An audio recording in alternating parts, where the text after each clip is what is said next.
Bagaimanakah persamaan dan perbedaannya?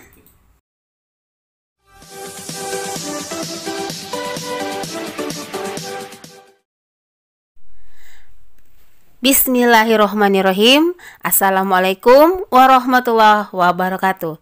Halo adik-adik, bagaimana kabarnya hari ini? Semoga hari ini adik-adik semua dalam keadaan sehat walafiat. Pada video kali ini, kita akan mempelajari tentang makhluk hidup dan benda tak hidup yang ada di lingkungan sekitar. Di sekitar kita begitu banyak terdapat benda-benda. Perhatikan, air yang biasa diminum. Tersusun atas apakah benda tersebut? Air merupakan zat yang tersusun dari dua atom, yaitu atom hidrogen dan satu atom oksigen. Perhatikan pula batu dan tumbuhan. Apa beda batu dan tumbuhan yang ada di sekitarmu? Apakah tumbuhan memiliki kemampuan untuk tumbuh dan berkembang, bernapas, dan berkembang biak? Bandingkan ciri-ciri tumbuhan tersebut dengan ciri-ciri batu. Apa beda tumbuhan dan ayam? Benda-benda di alam semesta terdiri atas benda hidup atau makhluk hidup dan benda tak hidup. Nah, adik-adik, pada video kita kali ini kita akan membahas tentang makhluk hidup dan benda tak hidup. Tuhan telah menciptakan berbagai jenis makhluk hidup dengan sangat teratur.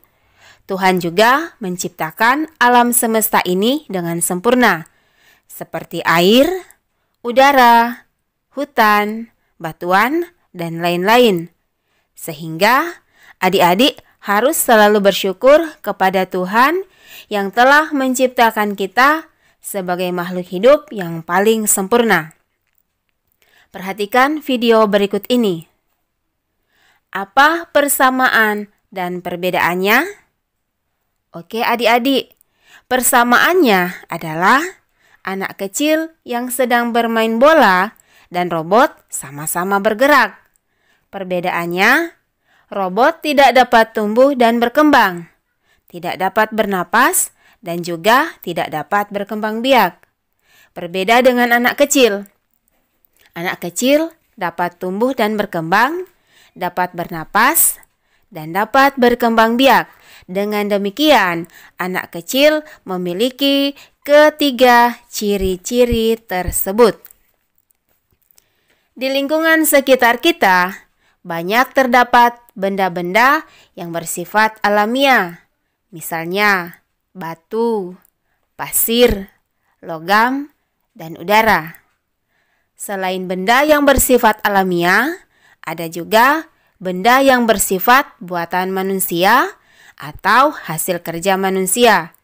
Misalnya, pensil, baju, bahan makanan, motor, ban mobil, kaca, sepeda, maupun mobil. Benda-benda hasil buatan manusia, bahan dasarnya berasal dari alam.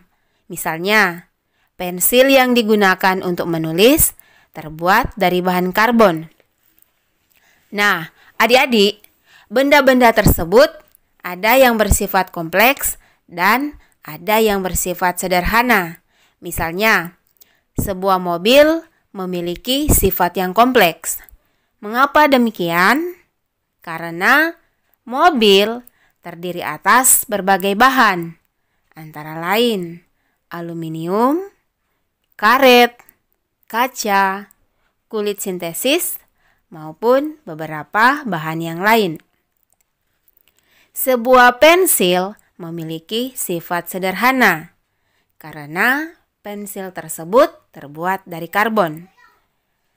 Setiap jenis benda mempunyai sifat maupun ciri yang membedakannya dari jenis benda yang lain, seperti bentuk benda, ukuran benda, warna benda, keadaan permukaan, dan juga bahan penyusunnya.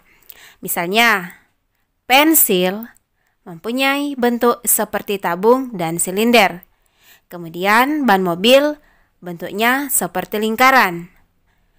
Pensil memiliki ukuran 0,3 mm, 0,5 mm, dan 0,7 mm. Ban mobil memiliki ukuran kurang lebih 70 sampai 80 mm. Warna pensil berbeda-beda, sedangkan ban mobil berwarna hitam. Pensil memiliki permukaan yang halus. Ban mobil memiliki permukaan yang kasar. Ban mobil penyusunnya berupa karet sintetik, sedangkan pensil bahan penyusunnya berupa karbon. Mengklasifikasikan makhluk hidup. Manusia, hewan, dan tumbuhan merupakan kelompok makhluk hidup. Makhluk hidup dan benda tak hidup atau benda mati dibedakan dengan adanya ciri-ciri kehidupan.